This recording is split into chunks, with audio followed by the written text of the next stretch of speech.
Hello YouTube and welcome back to my channel. I am Feed Me Chicken. How the cluck are you? Well, here we are, we're in September, and this month is all thanks to the drug dealer. Every single item I got this month came from him. So, good stuff for me because I've got stuff to show you. On that note, let's stop talking and let's see what I got. Let's go. It's now time for my drug dealer bargains. Now, for those of you who don't know, the man in the video is a very good friend of mine. I called him my drug dealer. Obviously, games are the drugs, and he is my dealer. So let's crack on, shall we? So, let us begin with another freebie from my drug dealer. It is yet another R4 card for the DS. Here we have a collection of wrestling games for the Mega Drive, each costing £4 each, and each are ones I do not own. Here we have WrestleMania, the arcade game for the Sega Saturn. Although the box may be beaten and bad, it's only a £5 complete, and I have the game in your house on the Sega Saturn, so it's a nice addition. Lovely. Here we have a game that, although it cost me £1, is actually really disappointing, and that's WrestleMania X8 for the GameCube. And now the reason it's disappointing is because I gave this a little play just to test it was working and everything, and it is nowhere near the caliber of Day of Reckoning. So, should anyone see this and think, oh, it's worth getting, if you can get hold of Day of Reckoning or Day of Reckoning 2, they are much better wrestling games in terms of graphics and gameplay than WrestleMania X8 is. So, yes, it was £1, and yes, I will play it, but Day of Reckoning is better. Here we have The Punisher. Now, what you're going to see are loads and loads of intros from loads and loads of games. Each were disc only, and they only cost me 50p each. See, I told you, the drug dealer gives me all of the great deals.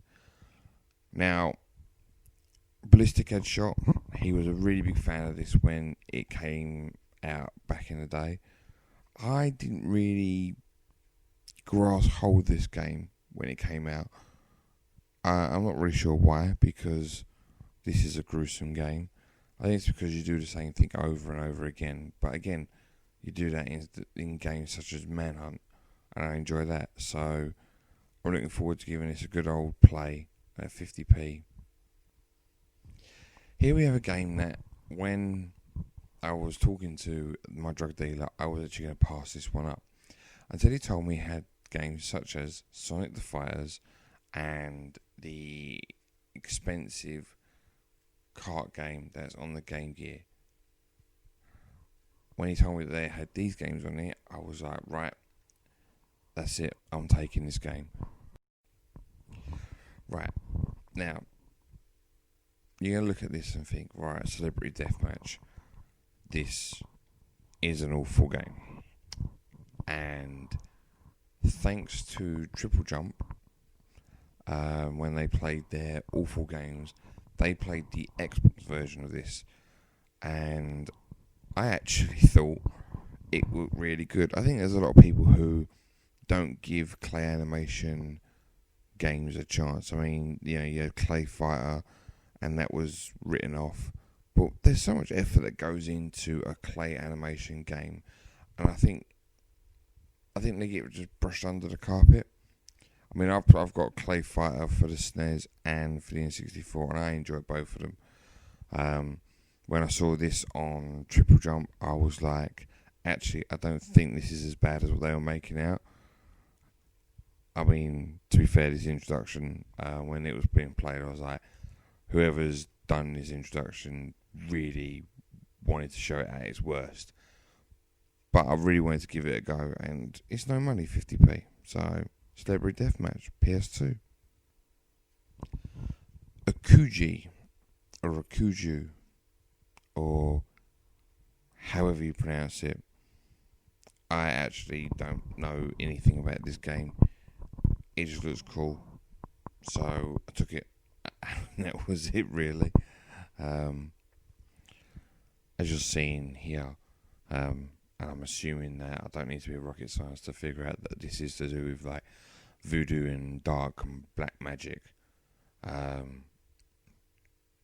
But it does have a rather intriguing introduction, so I do hope that whatever is within this game keeps me as engrossed as what this introduction does. Now, in my last video, I was saying about the Army Men games. Now, they're not too bad to play. Well, here's another Army Man game. It's Land, Sea and Air. So, this game here, again, is not really one that would have been on my radar. I've got to be honest. As I said before, apart from GoldenEye 1964, James Bond isn't really a character or a franchise that grabs me and I think, oh, there's a new thing out, I need to go and watch it, or I need to go and play this game. But if the mechanics for a racing game are any good, then it doesn't really matter what franchise is behind it. It's going to be a good game. So, I mean, I suppose if you are a James Bond fan, the opportunity to drive 007's agents' cars, you know, would appeal to you. But it's 007 racing at the end of the day. I mean, I'm hoping that it's going to be a good game. There obviously isn't much to give me any insight into the game from this introduction. It's just literally just showing off the fact that James Bond has cool cars. But it's 007 racing. Now, this game here I am very happy to have. And although I've never actually played it, I'm happy just for the sense that this game, it just seems so light-hearted. And I think the delivery that you're seeing on the screen now, I feel it lives up to its name. And that's really, really encouraging for me. So I'm hoping that when I play it, it is as cheesy, it is over the top, it is as crazy as what you're seeing here. And it's very self-aware, I believe. And the game in question is B-Movie. And you gotta love this introduction. There's just small touches that do make a game feel special. I think this has it. Now, I already had the first one to this, but this is the second one, which is Die Hard 2 Trilogy. No, Die Hard 2... I've forgotten, it's not there on the top of my head. But, yeah, I mean, the first Die Hard Trilogy, that was... We obviously split up into 3 sections, and you had a light gun game element, which I enjoyed playing. You got your standard running gun bit to it as well. It just looks like more of the same, really. Wu-Tang, Taste of Pain. Now, a game that I'm pretty sure took the engine of Thrill Kill, which obviously was never released, but was a fully made game. And I think they basically just chucked Wu-Tang over the top of it. So as you can see, up to 4 players can play. Or it's a 4-player game, but I mean, as in obviously you can have you and 3 other people playing against each other. And yeah, it's a beat 'em up. I still wish they had released Thrill Kill as an actual game, not having to obviously download it and obviously do what you got. Have a chip PS1, for example, just so you can play it. which is a real shame because I've seen gameplay footage of Thrill Kill, and the elements that they had in that game would definitely suit the PlayStation 1. So I feel like we all missed out on one there. With this one, don't laugh. So obviously I grew up with 90s cartoons. So it was the likes of your Powerpuff Girls, as you can see here, Dexter's Laboratory, and so on and so forth. Now, the reason that I took this as one of the games that I wanted to play was because I'm pretty sure that I have seen or heard someone say that this is a brawler and is not one to be underestimated. So with that in mind, I thought, well, 50p. What have I got to lose? I either play the game, hate it, move it on, or I play the game, find out it's a brilliant game, and then try and complete it by buying the manuals and inlays and case for it. A game that I think everyone would like really is Grudge Warriors, and what's not to like about being in a tank and just blowing shit up. And that's basically the premise of this. As you can see in this mini introduction, you've got 8 generators you need to blow up, you've got enemies that are shooting at you, the graphics look okay, there's a lot going on, keep you busy. Yeah. All the elements I need in the game, really. And that's Grudge Warriors on the PlayStation 1. Right, so this one I really would like to have the whole introduction play, so I may end up being quiet for a little while. But this has got to be one of the strangest introduction to a games I have probably sat through in a good while. Unfortunately, the game is a knockoff, which is a real disappointment. I didn't realise that this was a knockoff of another game that this developer had basically already done.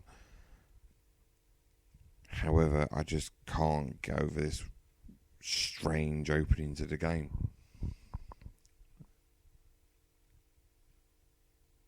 I mean, you're watching this and you just think, how do you go from basically seeing what in essence kind of look like children being transformed into these,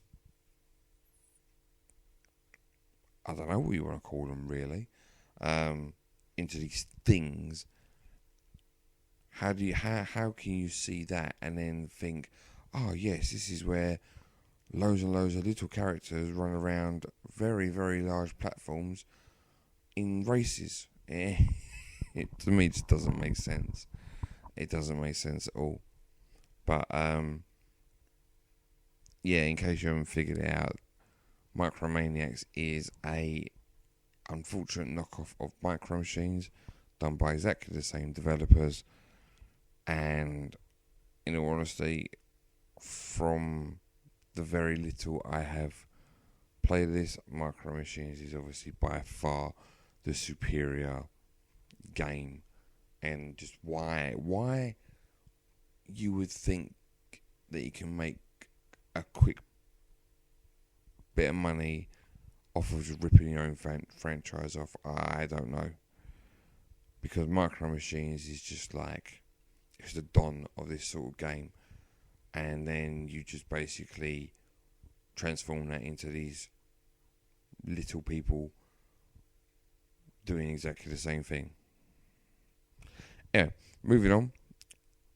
Here we have Tom and Jerry. Now, I'm pretty sure not too long ago this was, although the controls are apparently a little bit wonky, this is actually not a bad one-on-one beat 'em up. but I know very little about how the mechanics work, or how you play the game. But again, like I keep saying, 50p, you're not going to argue with it. Here we have another game that just doesn't give you much within its introduction, and sadly this one is just so long in the tooth. I know it gives you the backstory and tells you this guy is being brought back to do basically save the world and whatever, your typical story, but it is so long drawn out, and honestly it doesn't get you in the mood to play this game, so that is unfortunate. However, I'm obviously not ripping on the game because I haven't really given it the time to see whether it's any good or not. It just doesn't feel like that they put much thought into how are we going to capture our audience, how are we going to make sure that people want to play our game. But that was X2, no relief. And there you have it. That's everything I got from the drug dealer this month. Well, if you're here and you're at the end, thank you very much. If you're a new subscriber, thank you. If you're a new viewer, then please do consider the like, share, subscribe, sharing, and just drop me a comment. Let me know what's going on. And if you're a current subscriber, I appreciate the support. Thank you very much. Well, that's it for this month, and I'll see you next time. Stay safe.